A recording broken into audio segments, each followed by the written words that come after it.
Jusqu'où iront les prix des carburants? À 15 dirhams un litre de diesel et 18 dirhams un litre de super sans plomb, les consommateurs continuent de faire la grimace. Mais comme l'écrit Reda Dalil, le directeur de publication de Telquel dans son dernier édito, les Marocains subissent avec calme et stoïcisme ces hausses. C'est sans doute d'héroïsme qu'il faut parler, conclut-il.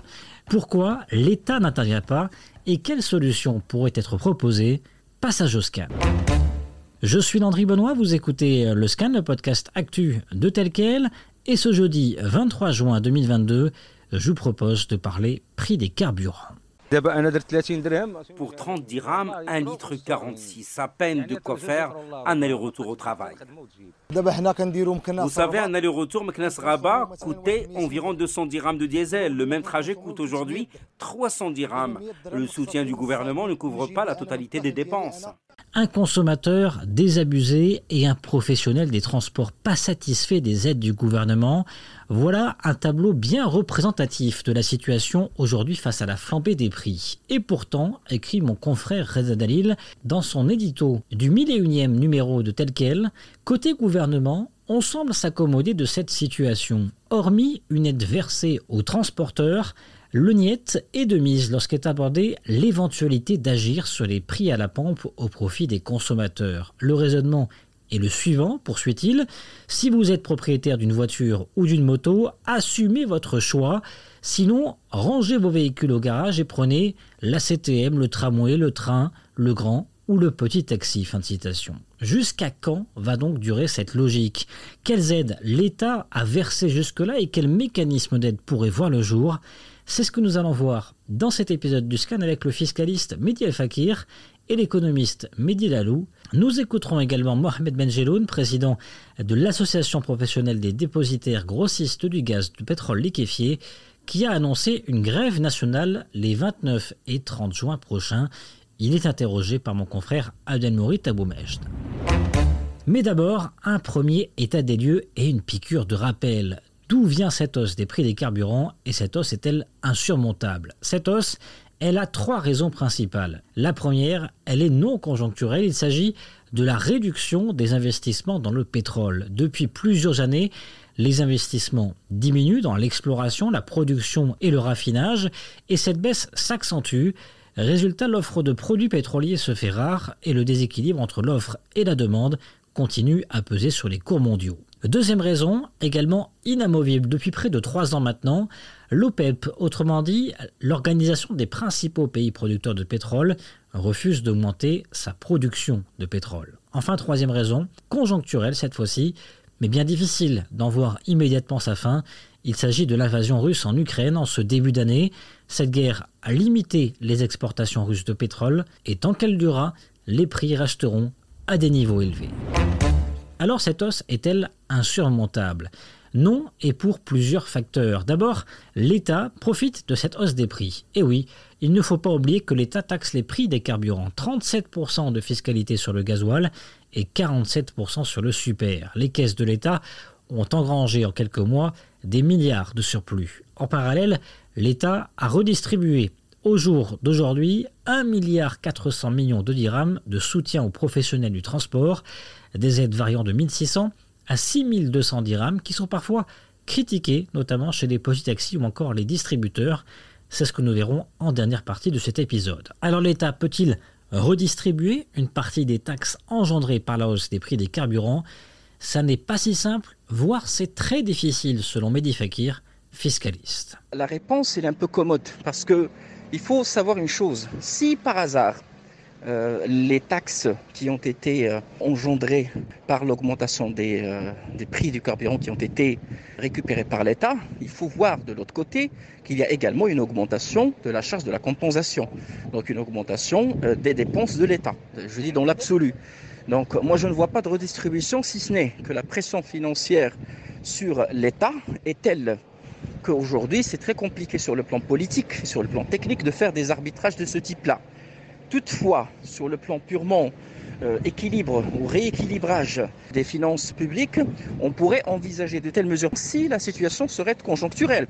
Or, nous sommes devant un phénomène qui, de plus en plus, est en train de se confirmer comme étant un phénomène qui est structurel.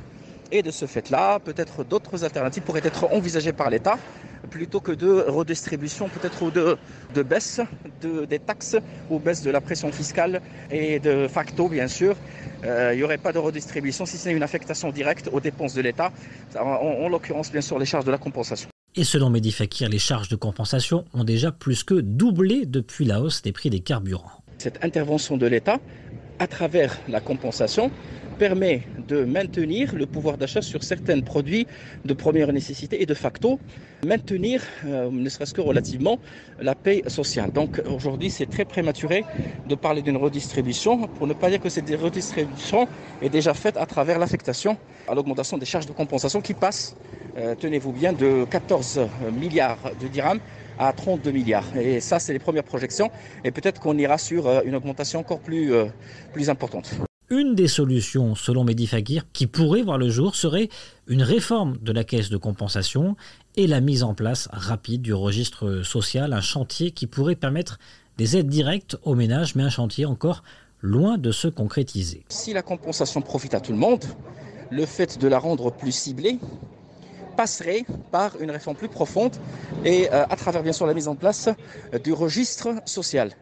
Chose qui devrait malheureusement ne pas se faire de façon, je dirais, immédiate. Ça va prendre un peu de temps, c'est des réformes structurantes qui vont prendre un peu de temps à être mises en place. Alors voilà la vision de Mehdi Fakir, mais d'autres visions existent, notamment celle de l'économiste Mohamed Fina, qui propose lui de faire contribuer les distributeurs de carburant en fixant leur marge à 2,5 voire à 3%, ce qui correspond à une moyenne mondiale. Autre solution très imaginative, déjà évoquée dans un précédent scan, négocier le pétrole avec la Russie.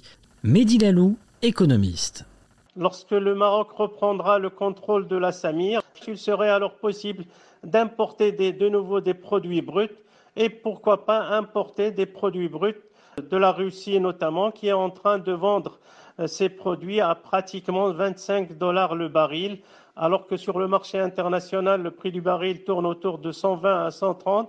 On pourrait profiter des décisions du Maroc de ne pas condamner l'invasion russe de l'Ukraine et de se rapprocher de la Russie justement et d'en tirer un quelconque intérêt, et notamment au sujet du carburant, en profitant par exemple du même prix que la Russie a offert à un pays comme l'Inde, qui est de $25 le baril.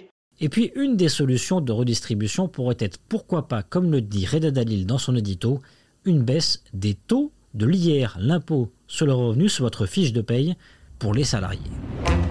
Alors l'État va-t-il bouger? Pour l'instant, aucun signal n'est lancé. Et pourtant, de plus en plus, la colère monte. 3 syndicats, l'ODT, la CGT et la FSD, ont appelé à une grève peu suivie le 20 juin dernier. Autre mobilisation attendue, celle des distributeurs grossistes du gaz de pétrole liquéfié, qui prévoit une grève nationale les 29 et 30 juin prochains. Mohamed Bedjeloun est le président de l'association professionnelle des dépositaires grossistes du gaz de pétrole liquéfié.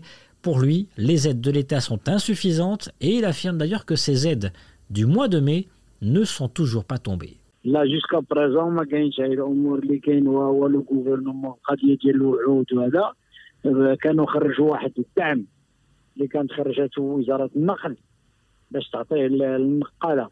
احنا الاغلبيه ديال الموزعين استثناو من هذاك الدعم لان قال لك اسيدي ما عندهمش مواصفات ديال النقاله، هما خدوهم بالنسبه كموزعين دي ديستريبيوتور ماشي دي ترونسبورتور.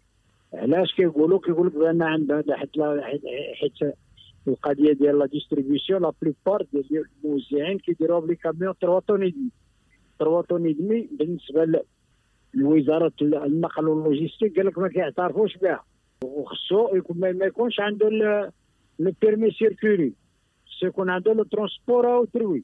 Alors cette grève sera-t-elle impactante? En réalité, elle sera plus symbolique, selon Mohamed Bedjeloun. Les distributeurs كلهم اللي كاينين في المغرب غادي يديروا لا غريف. اجتمعوا الناس قالوا بون غادي نوقفوا لا ديستريبيسيون لو 29 et le 30. إلا كان شي شي هضره مع الناس المسؤولين ولقينا شي حل واحد ولا شي حل نضربوا لو ريبورتي لا غريف ديال دو جور دابا في هذا الوقت ديال الصيف والامور وغادي نخدموا lundi mardi l'impact ديالها ما غاديش يكون كبير. Et vous, attendez-vous des mesures de l'État? L'État doit-il agir et faire plus pour tenter d'atténuer la hausse des prix des carburants? Faites-le nous savoir en partageant ce podcast sur vos réseaux sociaux avec le hashtag LeScan. Le Scan, le podcast d'actualité, c'est fini pour aujourd'hui. Réalisation Adam Al-Arshawi. N'hésitez pas à vous abonner sur le site telquel.ma et à nous retrouver chaque jour du lundi au vendredi sur toutes les applications de plateformes de podcast et de streaming.